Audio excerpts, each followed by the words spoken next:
Big achievement 2025 and ಅದು ಒಂದು ಜೀವನ ಎಲ್ಲರೂ ಖುಷಿಯಾಗಿರ್ಬೇಕು. ಡ್ರೀಮ್ಸ್ ಫುಲ್ಫಿಲ್ ಮಾಡೋಕ್ಕೆ ರೀಸನ್ನೇ ನಮ್ಮ ಪಪ್ಪ ನಮ್ಮ ಮಮ್ಮಿ. ಫೆಬ್ ಅಂತ ಬಂತು ಅಂದರೆ ನನ್ನ ಡ್ರೀಮ್ ಇವತ್ತಿಗೂ ಮರೆಯಲ್ಲ. ನನ್ನ ಒಂದು ಬ್ಯೂಟಿಫುಲ್ ಜರ್ನಿ, ಒಂದು ಕಾರ್ ಬಂದು ಸರಿಯಾಗಿ ಡಿಕ್ಕಿ ಹೊಡಿತು. ಎಕ್ಸ್ಪೆಕ್ಟ್ ಮಾಡಿರಲ್ವೋ ಅದು ಕೂಡ ಆಗಿದೆ. ಸೀರಿಯಸ್ಲಿ ನಂಗೆ ಬರೆಯೋಕ್ಕಾಗಲ್ಲ. ಅದನ್ನು ರೀಕ್ಯಾಪ್ ಮಾಡ್ಕೊಬೇಕು ಅಂದರೆ 2024 ಆಬ್ವಿಯಸ್ಲಿ ನೆನಪಾಗುತ್ತೆ.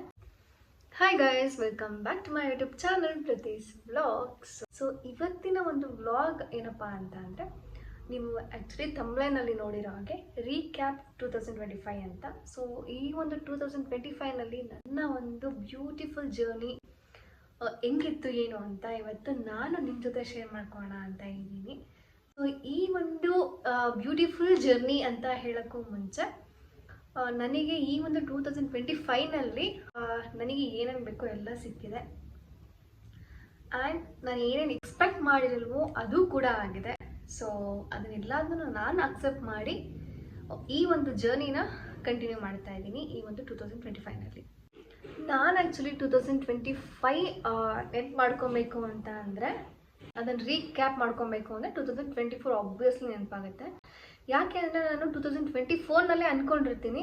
ಮೀನ್ಸ್ ಎಲ್ಲರಿಗೂ ಏನಿರುತ್ತೆ, ಒಂದು long term aim, short term aim ಅಂತ. ಕೆಲವ್ರಿಗೆ ಅದು ರೂಢಿ ಇರುತ್ತೆ, ಕೆಲವ್ರಿಗೆ ಇರಲ್ಲ. ಬಟ್ ನನಗಂತೂ ಅದು ಇದೆ. ನನಗೆ ಲಾಂಗ್ ಟರ್ಮ್ ಏಮ್ ಇದೆ ಒಂದು. ಸೊ ಹಂಗೇ ಶಾರ್ಟ್ ಟರ್ಮ್ ನೆಕ್ಸ್ಟ್ ಇಯರ್ ಏನು ಮಾಡಬೇಕು ಅಂತ ನಾನು 2024ನಲ್ಲೇ ಪ್ಲ್ಯಾನ್ ಮಾಡಿಬಿಡ್ತೀನಿ. 2025ಗೆ ಏನು ಮಾಡಬೇಕು ಅಂತ ನಾನು ಅದನ್ನು ಮಾಡಲೇಬೇಕು. ಸೊ ಆ ಥರ 2023ನಲ್ಲಿ ಏನು ಅಂದ್ಕೊಂಡಿದ್ನೋ ಅದೆಲ್ಲ 2024ಗೆ ಆಗಿದೆ. ಸೊ 2024ನಲ್ಲಿ ಏನು ಅಂದ್ಕೊಂಡಿದ್ನೋ ಅದೆಲ್ಲ 2025ಗೆ ಎಲ್ಲದು ಕಂಪ್ಲೀಟ್ ಆಗಿದೆ. ನನಗೆ ತುಂಬಾ ಖುಷಿ ಇದೆ ಇದರಲ್ಲಿ. ಜೊತೆಗೆ ಕೆಲವೊಂದೊಂದು ಅಕ್ಸೆಪ್ಟ್ ಮಾಡ್ಕೊಳಕ್ಕಾಗದೇ ಇರೋದು ಕೂಡ ಕೆಲವೊಂದೊಂದು ಬಂದಿರುತ್ತೆ. ಲೈಫ್ ಜರ್ನಿ ಅಂತಂದ್ರೆ ಹಿಂಗೆ ಕೆಲವೊಂದೊಂದು ಅನ್ಎಕ್ಸ್ಪೆಕ್ಟೆಡಾಗಿ ಕೆಲವೊಂದು ಆಗಿಬಿಡುತ್ತೆ. ನಾವು ಅದನ್ನು ನನ್ನ ಕೈಲಿ ಆಗಲ್ಲ ಅಂತ ಅಂದ್ಕೊಂಡು ಹಿಂದೆ ಇರಬಾರ್ದು. ಎಲ್ಲ ಆಗೋದು ಒಳ್ಳೇದಕ್ಕೆ ನಾನು ಅಂದ್ಕೊಳ್ಳೋದು. ಓಕೆನಾ? ಏನಾದರೂ ಅದಾಗಲಿ ಏನಾದರೂ ಬಿಡಲಿ, ಆಗಿದ್ದೆಲ್ಲ ನಾನು ಅಕ್ಸೆಪ್ಟ್ ಮಾಡ್ತೀನಿ ಅನ್ನೋ ಥರ ನಾನಿದ್ದೀನಿ ಆ್ಯಕ್ಚುಲಿ. ಅದು ಏನಾರು ಆಗಲಿ ಅದು ನಾನು ಓಕೆ. ಅದು ಇನ್ನೊಂದೇನು ಅಂದರೆ, ನಮಗದು ಒಳ್ಳೇದಕ್ಕೆ ಆಗಿರುತ್ತೆ. ಅದು ನನ್ನ ಲೈಫಲ್ಲಿ ಆ್ಯಕ್ಚುಲಿ ಎಲ್ಲರ ಲೈಫಲ್ಲೂ ಹಂಗೇನಂತ ನೀವು ಅದನ್ನು ಥಿಂಕ್ ಮಾಡಿ. ಬಟ್ ನನ್ನ ಲೈಫ್ನಲ್ಲಿ ನಿಜವಾಗ್ಲೂ ಅದು ಆಗೋದೆಲ್ಲ ಒಳ್ಳೇದಕ್ಕೆ ಆಗಿದೆ ಅನ್ನೋ ನನಗೆ ಅದು ಫೀಲ್ ಇದೆ. ಸೊ ಹಂಗಾಗಿ ನಾನು ಅಕ್ಸೆಪ್ಟ್ ಮಾಡ್ತೀನಿಲ್ಲ ಅದನ್ನು. ಅದು ಒಂದು. ಆದರೆ ಫಸ್ಟ್ ನಾನು ನವೆಂಬರ್ 2024 ಸ್ಟಾರ್ಟ್ ಮಾಡ್ತೀನಿ. ಫಸ್ಟ್ ಒಂದು ನವೆಂಬರ್ 2024 ನನಗೆ ಅದು ಆ್ಯಕ್ಚುಲಿ ಇದೊಂದು ಡ್ರೀಮ್ ಅಂತ. ಈ ಒಂದು ನವೆಂಬರ್ 2024 ನಾನು ಹೇಳಲೇಬೇಕು. ಯಾಕೆ ಅಂದರೆ ನಂದು ಅವತ್ತು ಎಂಗೇಜ್ಮೆಂಟ್ ಆಗಿದ್ದ ದಿನ 2024. ನಾನು ಅದನ್ನು ಆ್ಯಕ್ಚುಲಿ ಇನ್ನೊಂದೇನು ಗೊತ್ತಾ, ಅದು ಏನು ಅಂದರೆ ಅದು ಹೇಳ್ಬೇಕು ಬಿಡಬೇಕು ಗೊತ್ತಿಲ್ಲ. ಬಟ್ ನಾನು ಹೇಳ್ತೀನಿ. ನಾನು ಒಬ್ಬರಿಗೆ ನನಗೆ ಈ ಹುಡುಗನ ನೋಡೋಕ್ಕೆ ಹಂಗೆಲ್ಲ ಬರ್ತಾರಲ್ವ, ನಾನು ಒಬ್ಬರಿಗೆ ಎಲ್ಲರೂ ತುಂಬ ಜನಕ್ಕೆ ಕಾಫಿ ಕೊಡೋದು, ಹೋಗೋದು, ಪಿಡ್ ಮಾಡೋದು ಹಂಗೆಲ್ಲ ಇದ್ದಾಗ ನಾನು ಅಂದ್ಕೊತಿದ್ದೆ, ನಾನು ಒಬ್ಬರಿಗೆ ಅಪ್ಪ ಕಾಫಿ ಕೊಡಬೇಕು, ನಾನು ಒಬ್ಬರನ್ನೇ ಅವ್ರನ್ನೇ ಮದುವೆ ಆಗಿಬಿಡ್ಬೇಕು ಅನ್ನೋದು ನನ್ನ ತಲೆಯಲ್ಲಿ ತುಂಬ ಸತಿ ಓಡ್ತಾ ಇತ್ತು. ಯಾಕೆಂದರೆ ನೋಡೋದು ಹೋಗೋದು ಆ ಥರ ನನಗದು ಇಷ್ಟ ಇರಲಿಲ್ಲ, ಆ ಥರ ಕಾನ್ಸೆಪ್ಟು. ಸೊ ಎಂಗೇಜ್ಮೆಂಟು ನವೆಂಬರ್ 2024ನಲ್ಲಿ ಆಯಿತು ಫೈನಲಿ. ಅದು ತುಂಬ ತುಂಬ ತುಂಬ ಖುಷಿ ದಿನ ನನಗವತ್ತು. ನಮ್ಮ ಫ್ಯಾಮಿಲಿ ಜೊತೆ ನಮ್ಮ ಖುಷಿನ ಒಂದು ಇಂಟ್ರಡ್ಯೂಸ್ ಮಾಡೋದು ಅದೊಂಥರ ಚೆನ್ನಾಗಿತ್ತು. ನನಗೆ ಚೆನ್ನಾಗಿತ್ತು. Next December 2024. ಸೊ ಡಿಸೆಂಬರ್ 2024ನಲ್ಲಿ ಇನ್ವಿಟೇಷನ್ಸ್ನೆಲ್ಲ ಇದು ಮಾಡೋಕ್ಕೆ ಪ್ರಿಂಟಿಂಗ್ಗೆ ಸ್ಟಾರ್ಟ್ ಮಾಡಿದ್ರು. ಅದು ಮಾತ್ರ ನಿಜವಾಗ್ಲೂ ಸೀರಿಯಸ್ಲಿ ಎಕ್ಟಿಕ್ ಜಾಬ್ ಅದು. ಯಾಕೆಂದರೆ ಅದನ್ನೇನೋ ಪ್ರಿಂಟ್ ಮಾಡಿಸ್ಬೋದು. ನಮ್ಮ ಮನೇಲಿ ಮಾಡಿಸಿದ್ದು 4000. ಎಲ್ಲರಿಗೂ ಆ್ಯಕ್ಚುಲಿ ನಮ್ಮ ಪಪ್ಪನೇ ಹೋಗಿ ಕೊಡಬೇಕಾಗಿತ್ತು. ಅದು ಒಂದು ಸ್ವಲ್ಪ ಅಲ್ಲ, ಜಾಸ್ತಿನೇ ಕಷ್ಟ ಆಗ್ತಿತ್ತು ಅದು. ಈ ಕಡೆ ಮದುವೆ ಪ್ರಿಪ್ರೇಷನ್ಸ್ ಮಾಡ್ಕೊಬೇಕು, ಈ ಕಡೆ ಇನ್ವಿಟೇಷನ್ಸ್ನ ಹಂಚಬೇಕು, ಸ್ಯಾರಿ ಶಾಪಿಂಗು, ಪ್ರತಿಯೊಂದು ನಮ್ಮ ಶಾಪಿಂಗ್ ಆಗಿರ್ಬೋದು, ಗೋಲ್ಡ್ ಶಾಪಿಂಗು ಅದೆಲ್ಲ ಇತ್ತು. ಫುಲ್ಲು ಅಂದರೆ ಫುಲ್ಲು ಬ್ಯುಸಿ. ನಮಗೂ ಅಷ್ಟೇ ಚೌಟ್ರಿ ನೋಡೋದಾಗಿರ್ಬೋದು, ಅಲ್ಲೆಲ್ಲ ಡೆಕೋರ್ ಯಾವ ಥರ ಇರಬೇಕು, ಊಟ ಏನು, ಪ್ರತಿಯೊಂದು ಆ ಒಂದು ಟೈಮ್ ಆ ಡಿಸೆಂಬರ್ ಹೋಗಿದ್ದೇ ಗೊತ್ತಾಗಿಲ್ಲ. ಯಾಕೆ ಅಂದರೆ ತುಂಬ ಬ್ಯುಸಿ ಇತ್ತು ಆ ಒಂದು ಡಿಸೆಂಬರ್ನಲ್ಲಿ. ನೆಕ್ಸ್ಟ್ ಜಾನ್ ಬಂದು ಫುಲ್ ಬ್ರೈಟ್ ಟು ಬಿ. ಅಂದರೆ ನನ್ನ ಫ್ರೆಂಡ್ಸ್ ಎಲ್ಲ ಬ್ರೈಟ್ ಟು ಬಿ ಮಾಡಿದ್ರು. ಅದು ಮಾತ್ರ ಅಲ್ಟಿಮೇಟ್ ಆಗಿತ್ತು. ನನಗೂ ಖುಷಿ ಆಯಿತು. ಜೊತೆಗೆ ಡಿಸೆಂಬರ್ಲಿ ಏನು ಗೊತ್ತಾ, ಡಿಸೆಂಬರ್ನಲ್ಲಿ ನಮ್ಮದು ಪ್ರೀ ವೆಡ್ಡಿಂಗ್ ಶೂಟೆಲ್ಲ ಇತ್ತು. ಸೊ ಅದು ಕೂಡ ಅದನ್ನು ಹೇಳಂಗೇ ಇಲ್ಲ. December to Jan pre wedding shoot, ಅದು ಶಾಪಿಂಗ್ ಮುಗೀತು ಅಲ್ಲಿಗೆ. ನೆಕ್ಸ್ಟು ಜಾನ್ ಮಿಡ್ಡಲ್ಲಿ ನಮ್ಮ ಫ್ರೆಂಡ್ಸ್, ಕ್ಲೋಸ್ ಫ್ರೆಂಡ್ಸ್, ಸೊ ಅವರು ಬ್ರೈಟ್ ರಿವ್ಯೂ ಮಾಡಿದ್ರು. ಆ್ಯಕ್ಚುಲಿ ನಂಗೆ ಸಖತ್ ಇಷ್ಟ ಆಯಿತು ಅವತ್ತು. ಯಾಕೆಂದರೆ ನನ್ನ ಒಂದು ಜರ್ನಿನಲ್ಲಿ ನನಗೆ ಒಂದು ಚೂರು ಯಾವುದೂ ಮಿಸ್ ಮಾಡ್ಕೊಬಾರ್ದು ಅಂತ ನನ್ನ ತಲೆಯಲ್ಲಿತ್ತು. ಸೊ ಹಾಗಾಗಿ ಅದ್ರ ಪಾಡಿಗೆ ಅದು ಟೈಮ್ ಇಲ್ಲ ಅಂದರೂ ಅದು ಏನೇನು ಆಗಬೇಕು ಆ ಟೈಮ್ಗೆ ಆಗ್ತಾ ಇತ್ತು. ನನ್ನ ಫ್ರೆಂಡ್ಸು ಕರೀತಾ ಇದ್ರು, ನಾನು ಜಾಯ್ನ್ ಆಗ್ತಾ ಇದ್ದೆ. ಮತ್ತು ಅದಕ್ಕೆ ಡ್ರೆಸ್ಸು, ಇನ್ನೊಂದು ಶಾಪಿಂಗು, ಅದೊಂಥರ. ಬಟ್ ಆ ಟೈಮ್ ಮತ್ತೆ ಮುಂದೆ ಎಲ್ಲೂ ಬರಲ್ಲ. ಸಿಕ್ಕಿರೋ ಟೈಮ್ನ ಯುಟಿಲೈಸ್ ಮಾಡ್ಕೊಬೇಕು ಅಷ್ಟೇ ನಾನು ಹೇಳೋದು. ಸೊ ಅದನ್ನು ನಾನಂತೂ ಮಾಡಿಕೊಂಡೆ. ನೆಕ್ಸ್ಟ್ ಬಂದು ಗೊತ್ತೇ ಆಗ್ದಂಗೆ Feb 2 ಬಂದುಬಿಡ್ತು. Feb 2 ಅದೇನಪ್ಪ ಅಂತಂದರೆ ಅದನ್ನು ಮರೆಯೋಕ್ಕಾಗತ್ತಾ? ಅದು ನನ್ನ ಮರೆಯಲಾಗದ ದಿನ. ಅದು ನನ್ನ ಮದುವೆ ದಿನ. ನಾನು ಯಾವುದಕ್ಕೂ ಮದುವೆ ಟೈಮಲ್ಲಿ ಹೆಂಗಾಗಿ ಗೊತ್ತಾ, ಅದು ಕನ್ಫ್ಯೂಷನು, ಈ ಕನ್ಫ್ಯೂಷನು, ಇತ್ತನ್ನ ನನಗೆ ಸ್ವಲ್ಪ ಒಂದು ಏನೋ ಇದಾಗ್ಬಿಟ್ಟಿತ್ತು, ಪ್ರಾಬ್ಲಮ್ ಆಗಿತ್ತು ಅವಾಗ. ಆಕ್ಸಿಡೆಂಟ್ ಥರ ಸ್ಮಾಲ್ ಅಲ್ಲ, ದೊಡ್ಡ ಆಕ್ಸಿಡೆಂಟಲ್ಲಿ. ಬಟ್ ಪುಣ್ಯಕ್ಕೆ ನನಗೇನೂ ಆಗಿರಲಿಲ್ಲ. ನನಗೆ ಇಡೀ ನನ್ನ ಲೈಫಲ್ಲಿ ಒಂದು ದಿನ ನಮ್ಮ ಪಪ್ಪ ಒಂದು ಗಾಯ ಮಾಡ್ಕೊಂಡ್ರು ನನಗೆ ಅವರಿಗೆ ಅಷ್ಟು ಪೇಯ್ನ್ ಆಗ್ತಾ ಇತ್ತು. ಅಂಥದ್ರಲ್ಲಿ ಅವರು ಇನ್ವಿಟೇಷನ್ ಹಂಚ್ತಾ ಇದ್ದಾರೆ, ಎಲ್ಲ ಅದನ್ನು ಇದು ಮಾಡ್ತಾ ಇದ್ದಾರೆ. ನಾನು ಅವತ್ತು ಇಲ್ಲಿಂದ ನಾನು ಇದಕ್ಕೆ ಹೋಗ್ಬೇಕಾಗಿತ್ತು, ಎಲ್ಲ ನಮ್ಮ ರಿಲೇಟಿವ್ ಮನೆಗೆ. ಆವಾಗ ಒಂದು ಆಟೋ ಮತ್ತು ಹಿಂದೆ ಒಂದು ಕಾರ್ ಬಂದು ಸರಿಯಾಗಿ ಡಿಕ್ಕಿ ಹೊಡಿತು.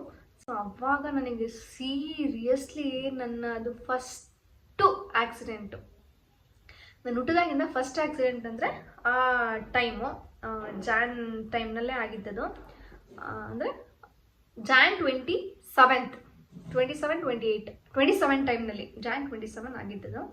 ಅದನ್ನು ನೀವು 27 ಟೈಮ್ನಲ್ಲಿ ಜಾನ್ 27 ಆಗಿದ್ದದು. ಅದನ್ನು ನಾನು ಇವತ್ತಿಗೂ ಮರೆಯಲ್ಲ. ಏಕೆಂದರೆ ನನ್ನ ಮೈಂಡ್ ಹಂಗಾಗೋಗ್ಬಿಡ್ತು. ಫಸ್ಟ್ ನಾನು ಮದುವೆ ಆಗಿಬಿಡ್ಬೇಕು ಅನ್ನೋ ಮೈಂಡ್ ಸೆಟ್ ಟಕ್ಕನಂಗೆ ಬಂದುಬಿಡ್ತು. ಅದು ಒಂದು. ನೆಕ್ಸ್ಟು Feb ಮ್ಯಾರೇಜ್ ಆಯಿತು. ಆ ಮ್ಯಾರೇಜ್ ದಿನ ಹೇಳ್ಬೇಕು Feb 2 ಅಂತ ಅಂದರೆ ಸೀರಿಯಸ್ಲಿ ನಂಗೆ ಮರೆಯೋಕ್ಕಾಗಲ್ಲ. Feb 1 ಯಾಕೆ ಅಂದರೆ ಪ್ರತಿಯೊಂದು ಜ್ಯುವೆಲ್ಸಿಂದ ಹಿಡಿದು, ನನ್ನ ಡ್ರೆಸ್ಸಿಂದ ಹಿಡಿದು, ಊಟದಿಂದ ಹಿಡಿದು, ಆ ಡೆಕೋರ್ ಪ್ರತಿಯೊಂದು ನಮ್ಮ ಪಪ್ಪ ನನ್ನನ್ನು ಕೇಳಿ ನನಗೆ ಹೆಂಗೆ ಇಷ್ಟನೋ ಅದೇ ಥರ ಅದ್ಧೂರಿಯಾಗಿ ಮದುವೆ ಮಾಡಿದ್ರು. ಅದನ್ನು ನನ್ನ ಜೀವನ ಮುಗಿಯೋವರೆಗೂ ನಾನು ಅದನ್ನು ಮರೆಯೋಕ್ಕಾಗಲ್ಲ. ಯಾಕೆ ಅಂದರೆ ನನ್ನ ಡ್ರೀಮ್ನ ನಾನು ಯಾವತ್ತೂ ಹೇಳ್ಕೊಂಡಿರಲಿಲ್ಲ, ನಾನು ಹೇಳ್ಕೊಳ್ಳೋದು ಇಲ್ಲ. ಆ ಥರ ಮುಂಚೆನೇ ಹೇಳ್ಕೊಳ್ಳೋಲ್ಲ, ನನ್ನ ಮನಸ್ಸಲ್ಲೇ ಇಟ್ಕೊಂಡಿರ್ತೀನಿ. ನಮ್ಮ ಪಪ್ಪ ಮಮ್ಮಿ ಇದ್ದಾರಲ್ವಾ, ಅವ್ರು ಅದನ್ನು ಫುಲ್ಫಿಲ್ ಮಾಡೇ ಮಾಡ್ತಾರೆ. ಅದು ನಾನು ಹೇಳ್ಬಿಟ್ಟು ಅವ್ರು ಫುಲ್ಫಿಲ್ ಮಾಡಿಲ್ಲ ಅಂದರೆ, ನಾನು ಹೇಳ್ದೇನೆ ಅವ್ರು ಅರ್ಥ ಮಾಡಿಕೊಂಡು ನನ್ನ ಡ್ರೀಮ್ಸ್ ಫುಲ್ಫಿಲ್ ಮಾಡೋಕ್ಕೆ ರೀಸನ್ನೇ ನಮ್ಮ ಪಪ್ಪ, ನಮ್ಮ ಮಮ್ಮಿ. ಅದು ನನಗೆ ಅದು ಯಾವಾಗಲೂ ಇದು ಹಿಂಗೆ ಇರುತ್ತೆ. ಯಾವತ್ತೂ ಅದನ್ನು ಫುಲ್ ಸ್ಟಾಪ್ ಅಂತ ಅಂದರೆ ಪಪ್ಪ ಮಮ್ಮಿ ಅಷ್ಟೇ, ಆ ಥರ ಇರುತ್ತೆ. ಸೊ ಆಮೇಲೆ ಖುಷಿನೂ ಅಷ್ಟೇ, ಎಲ್ಲದಕ್ಕೂ ಎನ್ಕರೇಜ್ ಮಾಡ್ತಾರೆ, ಹೆಲ್ಪ್ ಮಾಡ್ತಾರೆ. ಅವರಿಂದ ನನಗೇನೂ ಇದಿಲ್ಲ, ಪ್ರಾಬ್ಲಮ್ ಇಲ್ಲ, ಚೆನ್ನಾಗಿ ನೋಡ್ಕೊತಾರೆ. ಖುಷಿಯಾಗಿ ನಾನು ನೋಡ್ಕೊತಾರೆ. ಇನ್ನೇನು ಬೇಕು ಜೀವನದಲ್ಲಿ ನನಗಂತೂ ಅಷ್ಟೇ ಸಾಕು. ಆವಾಗ ನಾನು ಖುಷಿಯಾಗಿದ್ದರೆ ಎಲ್ಲದು ಖುಷಿಯಾಗಿ ಆಗ್ತಾ ಹೋಗುತ್ತೆ. ಅದು ಏನೇ ಅಂದ್ಕೊಂಡ್ರು ಖುಷಿಯಾಗುತ್ತೆ ಅಷ್ಟೇ. ಸೊ ಅದಷ್ಟು ಕಂಪ್ಲೀಟ್ ಆಯಿತು. ಅದು Feb ಅಂತ ಬಂತು ಅಂದರೆ ನನ್ನ ಡ್ರೀಮ್ ಫೈನಲಿ ದೊಡ್ಡ ಡ್ರೀಮ್ ಇದು, ಚಿಕ್ಕ ಡ್ರೀಮ್ ಅಲ್ಲ. ನನ್ನ ಒಂದು ದೊಡ್ಡ ಡ್ರೀಮ್, ಒಂದು ಇಷ್ಟ ಇರೋ ಹುಡುಗನ್ನ ಇಷ್ಟ ಬಂದ ಹಾಗೆ ನನ್ನ ರಿಲೇಟಿವ್ಸ್ ಜೊತೆ, ನಮ್ಮ ಪಪ್ಪ ನನಗೆ ಇನ್ನೊಂದೇನು ಗೊತ್ತಾ, ನನಗೆ ತಾಳಿ ಕಟ್ಟಬೇಕಾದ್ರೆ ನಮ್ಮ ಪಪ್ಪ ನಮ್ಮ ಮಮ್ಮಿ, ಅವ್ರ ಪಪ್ಪ ಮಮ್ಮಿ, ನನ್ನ ತಮ್ಮ ಅಷ್ಟು ಜನ ಇರಬೇಕು ಅನ್ನೋದು ನನ್ನ ಒಂದು ಇದಾಗಿತ್ತು, ಆಸೆ ಆಗಿತ್ತು. ಅದೇ ಥರನೇ ಆಯಿತು. ಜೊತೆಗೆ ಒಂದು ಒಳ್ಳೆ ಏನೋ ಫೋಟೋಗ್ರಾಫರ್ ಬೇಕಿತ್ತು. ಆ ಫೋಟೋಗ್ರಾಫರ್ ಸಿಕ್ಕರು, ಅವರು ಸುದೀಪ್ ಅಂತ. ನನಗೂ ತುಂಬಾ ಅವರು ಚೆನ್ನಾಗಿ ವಿಡಿಯೋಗ್ರಫಿ ಎಲ್ಲ ಮಾಡಿಕೊಟ್ರು, ಅವ್ರಿಗೂ ಥ್ಯಾಂಕ್ಸ್. ಅದು ಫೆಬ್ಬಲ್ಲಿ ಅದು ಮುಗೀತು. ನೆಕ್ಸ್ಟು ಮಾರ್ಚಲ್ಲಿ ಸೊ ಯುಗಾದಿ ಅದಂತೆಲ್ಲ ಬಂತು, ಫಂಕ್ಷನ್ಸು, ಆ ದೇವಸ್ಥಾನ ಅದು ಇದು. ಮದುವೆ ಆದ್ಮೇಲೆ ಗೊತ್ತಲ್ಲ, ಮತ್ತೆ ಇಲ್ಲಿಗೆ ಬಂದ್ವಿ ಬ್ಯಾಂಗ್ಳೂರ್ಗೆ, ಮತ್ತೆ ವರ್ಕ್ ಸ್ಟಾರ್ಟ್ ಆಯಿತು. ಯುಗಾದಿ ವೈಭವ್ ಚೆನ್ನಾಗಿತ್ತು. ನೆಕ್ಸ್ಟ್ ಏಪ್ರಿಲ್ ನೋಡಿದ್ರೆ ಏನದು ಖುಷಿ birthday. April 1 actually full stay ದಿನ ಖುಷಿ ಬರ್ಡೇ. ಸೊ ಅದು ಒಂಥರ ನನಗೆ ಟಾಸ್ಕ್, ಏನು ಮಾಡೋದಪ್ಪ ಖುಷಿ ಬರ್ಡೇಗೆ, ಏನು ಮಾಡೋದಪ್ಪ, ಯಾಕೆ ಅಂದರೆ ಅವಾಗಿಂದ ಫುಲ್ಲು ಬ್ಯುಸಿ ಇದ್ವಿ. ಅದೇ ಗ್ಯಾಪ್ನಲ್ಲಿ ಖುಷಿ ಬರ್ಡೇ ಅದು ನಮ್ಮ ಮನೆಯಲ್ಲೇ ಸೆಲೆಬ್ರೇಟ್ ಮಾಡಿದ್ವಿ. ನೆಕ್ಸ್ಟು ಒಂದು ಟೈಮ್ನಲ್ಲಿ ಮೇನಲ್ಲಿ ನಮ್ಮ ಮನೆಯಲ್ಲೇ ಇದ್ವಿ. ಎಲ್ಲ ರಿಲೇಟಿವ್ಸ್ ಅಂದರೆ ಖುಷಿಯವ್ರ ಪೇರೆಂಟ್ಸ್ ಆಗಿರ್ಬೋದು, ನನ್ನ ತಮ್ಮ ಅವರೆಲ್ಲ ಬಂದರು. ಈ ನಡುವೆ ನನಗೆ ಹೇಳಿದ್ನಲ್ಲ, ನಮಗಿದ್ದಿದ್ದ time Feb, March, April. So ಈ 3 ಮಂತ್ಸಲ್ಲಿ ನಮಗೆ ಇದು ಡಬಲ್ ಕಾಟ್ ಆಗಿರ್ಬೋದು, fridge, washing machine, T V, sofa ಪ್ರತಿಯೊಂದು ನನಗೆ ಇರಬೇಕಿತ್ತು. ಅಂದರೆ ತೊಗೊಂಬರಬೇಕು. ನಾವು ಇವಾಗ ಏನು ಈಗ ನ್ಯೂ ಜರ್ನಿ ಸ್ಟಾರ್ಟ್ ಮಾಡ್ತಾ ಇದ್ದೀವಿ, ಅದು ಬ್ಯೂಟಿಫುಲ್ಲಾಗಿರಬೇಕು. ನಾನು ಮುಂಚೆ ಹೆಂಗಿದ್ನೋ ಅದೇ ಥರನೇ ಲೈಫ್ನ ಲೀಡ್ ಮಾಡಬೇಕು. ಈಗಿನ ಹೊಸ್ದಾಗಿ ನಾವಿಲ್ಲಿ ಶಿಫ್ಟ್ ಆಗಿದ್ದು.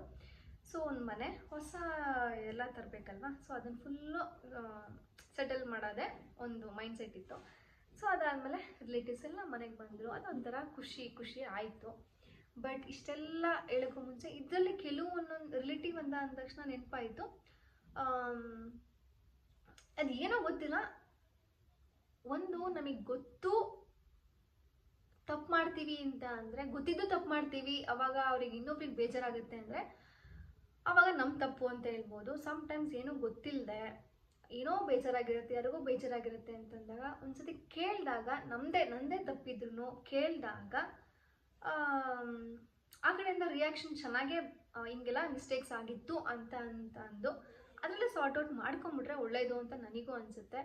ಅದು ನಿಮಗೆ ಆಗಿರಲಿ, ಯಾರೇ ಈ ಥರ ನೀವೇ ಮಿಸ್ಟೇಕ್ ಮಾಡಿದ್ರು ಹಿಂಗೆ ಹೇಳ್ಬಿಟ್ರೆ ಏನು ಮಿಸ್ಟೇಕ್ ಆಗಿದೆ ಏನು ಅಂತ ಕೇಳಿದಾಗ ಅವರು ಆನ್ಸರ್ ಮಾಡಿಬಿಟ್ರೆ, ನೀನು ಹಿಂಗೆ ಮಾಡಿದೆ, ಹಿಂಗೆ ಮಿಸ್ಟೇಕ್ ಮಾಡಿದೆ, ನಮಗಿದು ಬೇಜಾರಾಯಿತು ಅಂತ ಹೇಳ್ಬಿಟ್ರೆ ನಾವು ಅವಾಗ ಹೌದು ಸರಿ ಕರೆಕ್ಟು, ನಾನು ಹಿಂಗೆ ಮಿಸ್ಟೇಕ್ ಮಾಡಿದೆ ಸಾರಿ ಅಂತ ಅಂದರೆ ಅಲ್ಲಿ ಅಟ್ಲೀಸ್ಟ್ ಏನೋ ಒಂದು ಸಾಲ್ವ್ ಆಗಿಬಿಡುತ್ತೆ. ಯಾಕೆ ಅಂದರೆ ಇರೋದು ಒಂದು ಜೀವನ, ಎಲ್ಲರೂ ಖುಷಿಯಾಗಿರಬೇಕು ಅಷ್ಟೇ ನಾನು ಅನ್ನೋದು. ಓಕೆನಾ? ಇನ್ನೊಂದೇನು ಅಂದರೆ ನನಗೆ ಇನ್ನೊಂದು ತಲೆಗೆ ಬಂತು, ದುಡ್ಡು ಯಾವತ್ತೂ ಶಾಶ್ವತ ಅಲ್ಲ, ಆಯಿತಾ? ಮನಿ ಯಾವತ್ತೂ ಶಾಶ್ವತ ಅಲ್ಲ. ಒಂದು ರಿಲೇಷನ್ಶಿಪ್, ಒಂದು ಫ್ರೆಂಡ್ಶಿಪ್, ಅದು ಮಾತ್ರ ಶಾಶ್ವತ. ಏನಕ್ಕಪ್ಪ ದುಡ್ಡು ಬೇಕು? ನೆಮ್ಮದಿಯಾಗಿ ಮಲಗಬೇಕು, ನೆಮ್ಮದಿಯಾಗಿ ಊಟ ಮಾಡಬೇಕು, ಹೊಟ್ಟೆ ತುಂಬ ಊಟ ಮಾಡಬೇಕು, ನಾನು ಸುಖವಾಗಿರಬೇಕು, ಅದಕ್ಕೆ ದುಡ್ಡು ಬೇಕು. ಇನ್ನೊಂದು ಆ ಬೌಂಡ್ರಿ ದಾಟೋದ್ರೆ ಒಂದು ಬರುತ್ತೆ ಶೋಕಿ ಮಾಡೋಕ್ಕೆ, ಇನ್ನೊಂದು ಆ ಶಾಪಿಂಗು ಈ ಶಾಪಿಂಗು, ಸೊ ಅದೆಲ್ಲ ಮಾಡೋಕ್ಕೆ ಬೇಕು. ಅದು ಏನಕ್ಕೆ? ನಮ್ಮ ಇಷ್ಟ ಅಂತ ಶಾಪಿಂಗ್ ಮಾಡ್ತೀವಿ, ಅದೆಲ್ಲ ಮಾಡ್ತೀವಿ. ಇನ್ನೊಂದೇನು, ಒಂದು ಚೆನ್ನಾಗಿರೋ ಒಂದು ಮನೆ, ಒಂದು ಕಾರು, ಒಂದು ಬೈಕು, ಅದೆಲ್ಲ ಆಸೆ, ಆಯಿತಾ? ಸುಖವಾಗಿರೋಕ್ಕೆ ಇಷ್ಟು ಸಾಕಿರುತ್ತೆ. ಆಮೇಲೆ ಒಂದು ಒಳ್ಳೆ ಮನುಷ್ಯರು ಈಗಿನ ಕಾಲದಲ್ಲಿ ಸಿಗೋದು ತುಂಬ ಕಷ್ಟ, ಆಯಿತಾ? ನಾವು ತುಂಬ ಇಷ್ಟಪಡ್ತಾ ಇರ್ತೀವಿ ಅಂತ ಅಂದ್ಕೊಳ್ಳಿ. ಸೊ ಆವಾಗ ಆ ಒಬ್ಬ ವ್ಯಕ್ತಿಯಿಂದ ಒಂದು ಸ್ವಲ್ಪ ಬೇಜಾರಾಗ್ಬೋದು, ಆದರೆ ನಮಗೆ ಅವ್ರು ಬೇಕೇ ಬೇಕಾಗಿರ್ತಾರೆ, ಆಯಿತಾ? ಯಾಕೆ ಅಂದರೆ ನಾವು ಅವ್ರನ್ನ ಇಷ್ಟಪಡ್ತಾ ಇರ್ತೀವಿ, ಆಯಿತಾ? ಅವರು ಕೂಡ ನಮ್ಮನ್ನು ಇಷ್ಟಪಡ್ತಾ ಇರ್ತಾರೆ, ಆದರೆ ಅವ್ರಿಗೆ ಗೊತ್ತಿಲ್ಲ ಸಮ್ಟೈಮ್ಸ್ ನಮಗೆ ಬೇಜಾರು ಮಾಡ್ತಾರೆ ಅಂದಾಗ ಅದನ್ನ ಅಕ್ಸೆಪ್ಟ್ ಮಾಡೋಣ ಬಿಡಿ, ನಮಗೆ ಅವ್ರು ಬೇಕಲ್ವಾ, ಅವಾಗ ಅವ್ರು ತಪ್ಪು ಮಾಡಿದ್ರು ಅಕ್ಸೆಪ್ಟ್ ಮಾಡೋಣ. ಅಂತಂದರೆ ಒಬ್ಬ ಹುಡುಗ ಅನ್ನೋದೇ ಅಲ್ಲ, ಫ್ರೆಂಡಲ್ಲೂ ಆಗುತ್ತೆ, ರಿಲೇಟಿವಲ್ಲೂ ಆಗುತ್ತೆ, ಬಾಯ್ ಫ್ರೆಂಡ್ಸ್ನಲ್ಲೂ ಆಗುತ್ತೆ. ಸೊ ಎಲ್ಲ ಒಬ್ಬ ಪರ್ಸನ್ ನಾನೀಗ ತೊಗೊತಾ ಇರೋದು. ಸೊ ಅವ್ರು ಬೇಕು ಅಂದರೆ ನಾವು ಕೆಲವೊಂದೊಂದನ್ನು ಅಕ್ಸೆಪ್ಟ್ ಮಾಡೋಣ. ಯಾಕೆ ಅಂದರೆ ಅವ್ರು ನಮಗೋಸ್ಕರ ಅಂತ ಮಾಡ್ತಾ ಇರ್ತಾರೆ, ನಮಗೋಸ್ಕರ ಅಂತ ಇರ್ತಾರೆ. ಅದನ್ನು ನಾವು ಅರ್ಥ ಮಾಡಿಕೊಂಡು ಅವ್ರು ಬೇಕು ಅಂದರೆ ತಡ್ಕೊಬೋದು. ಸೊ ಇಲ್ಲ ಅವ್ರು ಬೇಡ ಅವ್ರ ಮೇಲೆ ಕಂಪ್ಲೇಂಟ್ ಹೇಳೋಣ, ಅವ್ರ ಮೇಲೆ ಅದು ಮಾಡೋಣ ಇದು ಮಾಡೋಣ ಅಂದರೆ ಅವ್ರನ್ನ ಬಿಟ್ಟಾಕಿ ಬಿಡಿ, ತಲೆನೇ ಕೆಡಿಸ್ಕೊಂಬಿಡಿ ಅಷ್ಟೇ. ಅದನ್ನು ನಾನು ಫಾಲೋ ಮಾಡ್ತೀನಿ. ಸೊ ಅದು ನೀವು ನೆಕ್ಸ್ಟ್ 2026ನಲ್ಲಿ ಈ ಥರ ನಿಮಗೆ ನಾನೀಗ ಹೇಳಿರೋದ್ರಲ್ಲಿ ನಿಮ್ಗೆ ಯಾವ್ದು ಇಷ್ಟ ಅಂತ ಅನಿಸುತ್ತೋ ನೀವು ಅದನ್ನು ಫಾಲೋ ಮಾಡಿ. ಯಾಕೆ ನಾನು ಯಾವುದೂ ಇಲ್ಲಿ ಕೆಟ್ಟದ್ದು ಹೇಳ್ತಾ ಇಲ್ಲ, ನನ್ನ ಲೈಫ್ ಜರ್ನಿ ಹೇಳ್ತಾ ಇದ್ದೀನಿ, ಕೆಲವೊಂದೊಂದು ಸಜೆಷನ್ ಹೇಳ್ತಾ ಇದ್ದೀನಿ ಅಷ್ಟೇ. ಬಟ್ ನಾನು ಇರೋದು ಹಿಂಗೆ. ನೆಕ್ಸ್ಟು ಜೂನಲ್ಲಿ ನಾನೇನು ಮಾಡ್ತೀನಿ, ಜಿಮ್ಮಿಗೆ ಸ್ಟಾರ್ಟ್ ಆಗಿಬಿಡ್ತೀನಿ. ಯಾಕೆ ಅಂದರೆ ಮದುವೆ ಆಯ್ತು, ಸುಮ್ಮನೆ ಆರಾಮಾಗಿ ಮನೇಲಿರೋದು, ಸೊ ಆ ಥರ ಎಲ್ಲ ಮಾಡ್ತಾ ಇದ್ದೆ. ಸ್ವಲ್ಪ ಆ್ಯಕ್ಟಿವ್ ಆಗೋಣ ಅಂತ ನಾನು ಮಾರ್ನಿಂಗ್ ಯಾವಾಗಲೂ ನಾನು ಜಾಗಿಂಗ್ ಹೋಗ್ತಾ ಇದ್ದೆ. ಸೊ ಈಗ ಮದುವೆ ಆದಮೇಲೆ ಜಾಗಿಂಗ್ ಅದೆಲ್ಲ ಒಬ್ಬಳೇ ಹೋಗೋಕ್ಕೆ ಇದಾಗುತ್ತೆ ಅಂದ್ಬಿಟ್ಟು, ಸೊ ಇಲ್ಲಿಗೆ ಬಂದಮೇಲೆ ಅದೇ ಜಿಮ್ಮಿಗೆ ಜಾಯ್ನ್ ಆಗೋಣ, ಖುಷಿ ಜೊತೆ ಹೋಗೋಣ ಅಂತ ಅಂದ್ಕೊಂಡು ನಾನು ಟೈಮ್ ಸ್ಪೆಂಡ್ ಮಾಡ್ತಿರ್ಲಿಲ್ಲ. ಸೊ ಹಂಗಾಗಿ ಜಿಮ್ಮಿಗೆ ಜಾಯ್ನ್ ಆದೆ. ನೆಕ್ಸ್ಟ್ ಜುಲೈ ಬಂದುಬಿಟ್ಟು ಸಕಾಲಾಗಿತ್ತು. ಜುಲೈ ಗೋವಾ ಟ್ರಿಪ್ಪು, ಫ್ಲೈಟಲ್ಲಿ ಹೋಗಿದ್ವಿ ಗೋವಾ ಟ್ರಿಪ್ಗೆ. ನಾನು ಫಸ್ಟ್ ಟೈಮ್ ಹೋಗಿದ್ದು ಫ್ಲೈಟ್ನಲ್ಲಿ, ಅದೊಂಥರ ಖುಷಿ ಇತ್ತು. ಸೊ ಗೋವಾ ಟ್ರಿಪ್ ಆಯಿತು. ನೆಕ್ಸ್ಟ್ ಬಂತು ಆಗಸ್ಟ್. ಸೊ ಆಗಸ್ಟ್ 2 ನನ್ನ ಬರ್ಡೇ. ಸೊ ಆ ಬರ್ಡೇನಲ್ಲಿ ಊಟಿ ಟ್ರಿಪ್ಪಿಗೆ ಹೋದ್ವಿ. ಸೊ ಫುಲ್ ಬರೀ ಟ್ರಿಪ್ ಆದಂಗೆ ಆಯಿತು. ನಮ್ಮ ಮುಂಚೆ ಟ್ರಿಪ್ ಹೋಗೋಕೆ ಆಗ್ತಿರ್ಲಿಲ್ಲ, ಯಾಕೆಂದರೆ ಆ ಫಂಕ್ಷನ್ ಅದು ಇದು ಪೂಜೆ, ದೇವಸ್ಥಾನ, ಇದೆಲ್ಲ ಇದು ಮತ್ತು ಕ್ಲಾಸು ಎಲ್ಲ ಮೇಂಟೈನ್ ಮಾಡಬೇಕಲ್ವ ಊಟಿಗೆ. ಸೊ ಈಗ ಯಾವುದೋ ಒಂದು ವೆಕೇಷನ್ ಬಂತು ಅನ್ಸುತ್ತೆ ಅವಾಗ, ಹಂಗಾಗಿ ಅಲ್ಲಿ ಪ್ಲ್ಯಾನ್ ಮಾಡ್ಕೊಂಡು ಅಲ್ಲಿ ಹೋಗಿದ್ವಿ. ನೆಕ್ಸ್ಟ್ ಬಂದು ಸೆಪ್ಟೆಂಬರ್ನಲ್ಲಿ ಕೂಡ ಅದೊಂಥರ ಬ್ಯುಸಿ ಆಯಿತು. ಸೆಪ್ಟೆಂಬರ್ನಲ್ಲೂ ಕೂಡ ಜಿಮ್ ರುಟೀನು ಮತ್ತು ನಾನು ಫುಡ್ಡಿಂದೆಲ್ಲ ಪ್ಲ್ಯಾನ್ ಮಾಡ್ತಾ ಇದ್ವಿ. ಆ ಥರ ಫುಡ್ಡು ಪ್ರಿಪೇರ್ ಮಾಡ್ಕೊಂಡು ತಿನ್ನೋಣ, ಈ ಥರ ತಿನ್ನೋಣ ಅಂತೆಲ್ಲ. ಯಾಕೆ ಅಂದರೆ ಮೇಯ್ನು ನಮಗೆ ಈಗ ಅಡುಗೆ ಮಾಡೋದು ಒಂದು ಎಲ್ಲ ಹೋಗೋದು ಬರೋದು. ನಾನು ಆ್ಯಕ್ಚುಲಿ 7:30ಗೆ ಮನೆಗೆ ಬಿಟ್ಬಿಡ್ತೀನಿ. ಸೊ ಅದಕ್ಕೂ ಮುಂಚೆ ಇದೆಲ್ಲ ಪ್ಲ್ಯಾನ್ ಮಾಡ್ಕೊಬೇಕು. ಮತ್ತು ಜಿಮ್ ಬೇರೆ ಹೋಗ್ತಾ ಇದ್ದೀವಿ, ರುಟೀನ್ ಫುಲ್ ಚೇಂಜ್ ಆಗುತ್ತೆ ಫುಡ್ಡಿಂದು. ಸೊ ಅದೆಲ್ಲ ಏನಾದ್ರು ಒಂದು ಮಾಡ್ತಾ ಇರಬೇಕು. ಸೊ ಅನ್ನೋ ಥರ ಅದನ್ನು ಮತ್ತೆ ಮನೆಗೆ ಬಂದರು ಮತ್ತೆ ಕ್ಲೀನಿಂಗ್, ಕಸ ಗುಡಿಸು ಅದೆಲ್ಲ ನಾನು ಏನು ಕೆಲಸದವ್ರನ್ನ ಯಾರನ್ನೂ ಇಟ್ಕೊಂಡಿಲ್ಲ. ಸೊ ಯಾಕೆ ಅಂದರೆ ನನ್ನ ಟೈಮ್ಗೆ ಯಾರನ್ನೂ ಅಡ್ಜಸ್ಟ್ ಆಗೋಲ್ಲ. ಬಟ್ ನನಗೆ ಬೇಡ ಕೆಲಸದವರು ಅಂತ. ಯಾಕೆ ಅಂದರೆ ನಾನೇ ಮಾಡೋದು ನನಗಿಷ್ಟ, ನಾನು ಕ್ಲೀನ್ ಮಾಡೋದೇ ನನಗಿಷ್ಟ ಆಗುತ್ತೆ. ಸೊ ಹಂಗಾಗಿ ನಾನು ಯಾರನ್ನೂ ಕೆಲಸದವ್ರು ಇಟ್ಕೊಂಡಿಲ್ಲ. ಸೊ ನಾನು ಮನೆಗೆ ಬಂದಮೇಲೆ ನಾನೇ ಫುಲ್ ಕ್ಲೀನ್ ಮಾಡಿ, ಖುಷಿ ಬಂದಾಗ ಬರೋಕ್ಕೂ ಮುಂಚೆ ಎಲ್ಲ ಅಡುಗೆ ಮಾಡಿ ರೆಡಿಯಾಗಿ ಮತ್ತೆ ಜಿಮ್ಮಿಗೆ ಹೋಗಿ ಬಂದು ಊಟ ಮಾಡಿ ನಾನು ಮಲಗೋಷ್ಟೊತ್ತಿಗೆ 11:30 ಆಗಿಬಿಟ್ಟಿರ್ತಿತ್ತು. ಮತ್ತೆ ಕಿಚನಲ್ಲಿ ಫುಲ್ ಕ್ಲೀನ್ ಎಲ್ಲ ಮಾಡಿ ಟೈಮ್ ಆಗಿಬಿಡ್ತಿತ್ತು. ಅದೆಲ್ಲ ಒಂದು ಟಾಸ್ಕ್ ಅಂತ ನನಗೆ ಫೀಲ್ ಆಗ್ತಾ ಇತ್ತು ಒಂಥರ. ಅದು ಸೆಪ್ಟೆಂಬರ್ ಅದು ಮುಗೀತು. ನೆಕ್ಸ್ಟ್ ಬಂದು ಅಕ್ಟೋಬರ್ನಲ್ಲಿ ಒಂದು ರಿಸರ್ಚ್ ಪೇಪರ್ ಪಬ್ಲಿಷ್ ಆಯಿತು. ಅಂದರೆ ಇದೆಲ್ಲ ನಾನು ಪ್ರೋಸೆಸ್ ಮಾಡ್ತಾ ಇರುವಾಗ ಸೊ ರಿಸರ್ಚ್ ಒಂದು ಪೇಪರು ಅದನ್ನು ಮಾಡಬೇಕು ಅಂತ ತುಂಬ ದಿನದಿಂದ ಅಂದ್ಕೊಂಡಿದ್ದೆ. ಅದು ಆಲ್ರೆಡಿ ಅಪ್ಲೋಡ್ ಮಾಡಿದ್ದೆ, ಮದುವೆಗಿನ್ನ ಮುಂಚೆ ಅಪ್ಲೋಡ್ ಮಾಡಿದ್ದು. ಮೀನ್ಸ್ 2024ನಲ್ಲಿ ಅಪ್ಲೋಡ್ ಮಾಡಿದ್ದು, 2025ನಲ್ಲಿ ಇದು ಪಬ್ಲಿಷ್ ಆಯಿತು. ಆಯಿತಾ.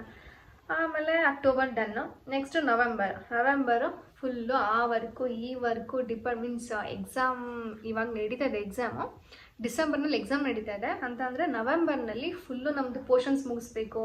ಮತ್ತು IA ಮಾರ್ಕ್ಸ್ ಎಂಟ್ರಿ ಮಾಡಬೇಕು. ಮತ್ತು IA internals IA1 IA2 IA1 ಮುಗ್ದಿತ್ತು, IA2 ಇತ್ತು. ಸ್ವಲ್ಪ ಆ ವರ್ಕು, ಈ ಫೈಲ್ ವರ್ಕು ಮತ್ತು ನ್ಯಾಕ್ ಸ್ವಲ್ಪ ವರ್ಕು ಅದೆಲ್ಲ ಇತ್ತು. ಆ ಡಿಪಾರ್ಟ್ಮೆಂಟಿನ ವರ್ಕ್ ಮುಗ್ಸೋಕ್ಕೆ ಇದಾಯಿತು. ನೆಕ್ಸ್ಟ್ ಬಂದು ಡಿಸೆಂಬರ್. ಆ್ಯಕ್ಚುಲಿ ಹೇಳ್ಬೇಕಂದ್ರೆ ಡಿಸೆಂಬರ್ನಲ್ಲಿ ಮತ್ತೆ ಸೆಲೆಬ್ರೇಷನ್ ಸ್ಟಾರ್ಟ್ ಆಯಿತು. ಅದು ನಿಮ್ಮ ಕಡೆಯಿಂದ ಆಯಿತಾ. ಬಟ್ ನಾನು ಎಕ್ಸ್ಪೆಕ್ಟ್ ಮಾಡಿದೆ, ನನ್ನ ಏಮ್ ಇಲ್ಲದೆ ನಾನು ವಿನ್ ಆಗಿರೋದು ಅಂದರೆ ಇದರಲ್ಲಿ ಯಾವುದಪ್ಪ ಅಂದರೆ ನನ್ನ ಒಂದು ಯೂಟ್ಯೂಬ್ ಚಾನಲ್ 1K ಸಬ್ಸ್ಕ್ರೈಬ್ ಆಗಿದ್ದು. ನಾನು ಆ್ಯಕ್ಚುಲಿ 2024ನಲ್ಲಿ ನಾನು ಇದನ್ನು ಅಂದ್ಕೊಂಡಿರಲಿಲ್ಲ. ನನಗೊಂದು ಏಮ್ ಇರಲಿಲ್ಲ. ಯಾಕೆ ಅಂದರೆ ನಾನು ನೀಟಾಗಿ ಪ್ರಾಪರಾಗಿ ನನ್ನದು ಎಫರ್ಟ್ಸೇ ಇರ್ತಿರಲಿಲ್ಲ ಆಯಿತಾ. ಆಮೇಲೆ ನಾನು ಅಂದ್ಕೊಂಡಿಲ್ಲ ಈ ಕಡೆ ಎಫರ್ಟ್ಸ್ ಇಲ್ಲ ಅಂತ ಅಂದಾಗ ಆಬ್ವಿಯಸ್ಲಿ ಹೆಂಗಾಗುತ್ತೆ, ನಾನು ಅದನ್ನು ಎಕ್ಸ್ಪೆಕ್ಟು ಮಾಡೋಕ್ಕಾಗಲ್ಲ. ಸೊ ಹಂಗಾಗಿ ನಾನು ಅಷ್ಟು ಇರಲಿಲ್ಲ. ಅದಾದಮೇಲೆ 2025ನಲ್ಲಿ ನಾನು ಮತ್ತು ಖುಷಿ ಇಬ್ಬರು ಸೇರಿ ಆ ಒಂದು ವ್ಲಾಗ್ಸ್ ಅಂತೆ, ಶಾರ್ಟ್ಸ್ ಅಂತೆ ಅದೆಲ್ಲ ಮಾಡಿ ಫೈನಲಿ 1K ಸಬ್ಸ್ಕ್ರೈಬ್ ಆಗಿದ್ದು 2025ನಲ್ಲಿ. ಇದು ಒಂದು ಬಿಗ್ ಅಚೀವ್ಮೆಂಟ್ 2025. ಆ್ಯಂಡ್ ಸೊ ಇವತ್ತಿಗೆ ನಾನು ಖುಷಿಯಾಗಿದ್ದೀನಿ. ಬಟ್ ಕೆಲವ್ರು ನನಗೆ ಆ್ಯಕ್ಚುಲಿ ನಾನು ಯಾರನ್ನೂ ದ್ವೇಷ ಮಾಡಲ್ಲ, ಎಲ್ಲರನ್ನೂ ನಾನು ಅಕ್ಸೆಪ್ಟ್ ಮಾಡ್ತೀನಿ, ಎಲ್ಲರ ಜೊತೆನೂ ಚೆನ್ನಾಗಿರ್ತೀನಿ. ಬಟ್ ಮೇನ್ ಥಿಂಗ್ ಏನು ಅಂದರೆ ನನಗೆ ಒಂದು ಸ್ವಲ್ಪ ಸಿಟ್ಟು, ಸ್ವಲ್ಪ ಜಾಸ್ತಿನೇ ಸಿಟ್ಟು. ಅದೇನೋ ಗೊತ್ತಿಲ್ಲ, ನಾನು ಅಂದ್ಕೊಂಡದ್ದು ಆಗಿಲ್ಲ ಅಂತ ನಾನು ನನ್ನದೇ ಒಂದು ಮೈಂಡ್ ಸೆಟ್ಟಲ್ಲಿ ನಾನು ಇರ್ತೀನಿ. ಸಮ್ಟೈಮ್ಸ್ ಏನಾದ್ರು ಆಗಿಲ್ಲ ಅಂತಂದಾಗ ನನಗೆ ಆ ಮೂಡಲ್ಲೇ ಇರ್ತೀನಿ ಹೊರತು ಇನ್ನೊಬ್ರು ಯಾರೋ ಏನೋ ಮಾಡ್ತಿದ್ದಾರೆ ಅಂದಾಗ ಹಿಂಗೆ ನೋಡ್ತೀನಿ. ಅಂದರೆ ಅದೆಲ್ಲ ಬೇಡದಿದ್ದು ಸಿಲ್ಲಿ ಮ್ಯಾಟರ್ಸ್ ಅಂತ ನನಗೆ ಸ್ವಲ್ಪ ಅದನ್ನು ಇಗ್ನೋರ್ ಮಾಡೋಕ್ಕೆ ಟ್ರೈ ಮಾಡ್ತೀನಿ, ನೆಗ್ಲೆಕ್ಟ್ ಮಾಡ್ತೀನಿ. ಸೊ ಆ ಥರ ಮಾಡ್ತೀನಿ. ಸ್ವಲ್ಪ ಸಿಟ್ಟು ಜಾಸ್ತಿ. ಏನಾದ್ರು ಅಂದ ತಕ್ಷಣ ನನಗೆ ಟಕ್ ಅಂತ ಸಿಟ್ಟು ಬರುತ್ತೆ. ಯಾಕೆಂದರೆ ನನ್ನ ತಲೆಯಲ್ಲೇ ಒಂದಿರುತ್ತೆ, ಇವ್ರು ಇನ್ನೊಂದೇನೋ ಮಾಡಿರ್ತಾರೆ. ಸೊ ಹಂಗಾಗಿ ಅದು ಆಬ್ವಿಯಸ್ಲಿ ಸಿಟ್ಟು ಎಲ್ಲರಿಗೂ ಬರುತ್ತೆ. ಬಟ್ ಆದರೆ ನನಗೆ ಸ್ವಲ್ಪ ಜಾಸ್ತಿನೇ ಸಿಟ್ಟಿದೆ. ಅದನ್ನು ನಾನು ಕಂಟ್ರೋಲ್ ಮಾಡ್ಕೊಬೇಕು. ಬಟ್ ಏನು ಮಾಡೋಕ್ಕಾಗಲ್ಲ, ಅದು ಹಂಗೆ ಬಂದುಬಿಡುತ್ತೆ. ಬಟ್ 2025ನಲ್ಲಿ ಅದು ಯಾವಾಗ ಮಿಡ್ಡಿಂದ ಮೀನ್ಸ್ ಯಾವಾಗ ಊಟಿ ಟ್ರಿಪ್ಪೆಲ್ಲ ಮುಗಿಸ್ಕೊಂಡು ಬಂದು ಸೆಪ್ಟೆಂಬರಿಂದ ಸ್ಟಾರ್ಟ್ ಮಾಡಿದ್ದೀನಿ ನಾನು. September, October, November, December 4 months ಆಯಿತು. ಸಿಟ್ಟನ್ನ ಕಂಟ್ರೋಲ್ ಮಾಡಬೇಕು ಅಂತ ಅಂದ್ಕೊಂಡಿದ್ದೀನಿ. ಇದಿಷ್ಟು ನನ್ನ 2025. ಇದರಲ್ಲಿ ಅದೇ ಕೆಲವರು ಸ್ವಲ್ಪ ಜನ ನನ್ನ ಬಿಟ್ಟು ಹೋಗಿರೋರಿದ್ದಾರೆ, ನನ್ನ ಜೊತೆಗೆ ಇನ್ನೂ ಆ್ಯಡ್ ಆಗಿರೋರಿದ್ದಾರೆ, ಬೇರೆಯವ್ರ ಜೊತೆನೂ ಬಾಂಡಿಂಗ್ ಇನ್ನೂ ಜಾಸ್ತಿ ಆಗಿರೋದು ಇದೆ. ಆಮೇಲೆ ನನಗೆ ಸ್ವಲ್ಪ ಟೈಮ್ ಸಿಕ್ಕಿದೆ ಇವಾಗ ನನ್ನ ಬಗ್ಗೆ ನಾನು ಥಿಂಕ್ ಮಾಡೋಕ್ಕೆ. ಅದೇ ಹೇಳಿದ್ದು, ಇನ್ನೊಂದೇನು ಅಂತಂದರೆ ನಮ್ಮ ಜೊತೆ ಯಾರು ಇರ್ತಾರೋ ಸೊ ಅವ್ರನ್ನ ಚೆನ್ನಾಗಿ ನೋಡ್ಕೊಳ್ಳೋಣ ಅಷ್ಟೇ. ಫಸ್ಟ್ ನಮ್ಮನ್ನು ನಾವು ನೋಡ್ಕೊಳ್ಳೋಣ, ಆಮೇಲೆ ಬೇರೆದೆಲ್ಲ ನೋಡೋಣ. ನಾನೇ ನೋಡ್ಕೊಳಕ್ಕಾಗ್ತಾ ಇಲ್ಲ ಅಂತಂದರೆ ಬೇರೆ ಕಡೆ ಹಿಂತಿರ್ಗೂ ನೋಡೋಕ್ಕಾಗಲ್ಲ ಸಮ್ಟೈಮ್ಸ್. ಯಾಕೆ ಅಂದರೆ ಅದು ಒಂದು ಟೈಮ್ ವೇಸ್ಟು. ಯಾಕೆ ಅಂದರೆ ಲಾಸ್ಟ್ಗೆ ಏನಂತ ಹೇಳ್ತಾರೆ, ಲೈಫಲ್ಲಿ ಏನೂ ಮಾಡಿಲ್ಲ ವೇಸ್ಟು ಅಂತ ಅಂದ್ಬಿಡ್ತಾರೆ. ಸೊ ಆ ಒಂದು ಸಿಚುವೇಶನಿಗೆ ಬರೋಕ್ಕೆ ನನಗೆ ಇಷ್ಟ ಇಲ್ಲ, ನಾನು ಹಂಗೆ ಬರೋದು ಇಲ್ಲ. ನನ್ನ ಇಯರ್ಲಿ ಏನಾದರೂ ಒಂದು ಕಲಿಬೇಕು, ಏನಾದರೂ ಒಂದು ಮಾಡಬೇಕು ಅಂತಲೇ ಬಂದಿರೋದು. ಸೊ ನನಗೆ ಇಯರ್ಲಿ 2023ಗೆ ನಾನು ಇಲ್ಲಿ ಜಾಯ್ನ್ ಆಗಿದ್ದು, ಕುವೆಂಪು ಯೂನಿವರ್ಸಿಟಿ ವರ್ಕ್ ಮಾಡ್ತಾಯಿದ್ದೆ, ಅಲ್ಲಿಂದ ಇಲ್ಲಿಗೆ ಜಾಯ್ನ್ ಆದೆ. 2023ನಲ್ಲಿ ನಾನು ರಿಸರ್ಚಿಗೆ ಜಾಯ್ನ್ ಆದೆ. ಇಲ್ಲಿ 2024 ಇಲ್ಲಿ ವರ್ಕ್ ಮಾಡೋಕ್ಕೆ ಸ್ಟಾರ್ಟ್ ಮಾಡಿದೆ, ಜಾಯ್ನ್ ಆದೆ. ಈಗ 2025 ಇಷ್ಟೆಲ್ಲ ಚೇಂಜಸ್ ಆಗಿದೆ. ಸೊ ಮುಂದೇನು ಚೇಂಜಸ್ ಆಗುತ್ತೆ, ಬಟ್ ಇಷ್ಟೆಲ್ಲ ಒಂದು ಸಕ್ಸಸ್ ಆಗಬೇಕು ಅಂತ ಅಂದ್ರೂ ತುಂಬ ಸ್ಟ್ರಗಲ್ ಇರುತ್ತೆ. ಆ ಸ್ಟ್ರಗಲ್ ಯಾರಿಗೂ ಗೊತ್ತಾಗಲ್ಲ, ನಮಗಷ್ಟೇ ಗೊತ್ತಾಗುತ್ತೆ. ನಮ್ಮ ಪೇರೆಂಟ್ಸ್ಗೆ, ನನ್ನ ಹತ್ರದಲ್ಲಿ ಯಾರಿರ್ತಾರೋ ಅವ್ರಿಗೆ ಮಾತ್ರ ಗೊತ್ತಾಗತ್ತೆ.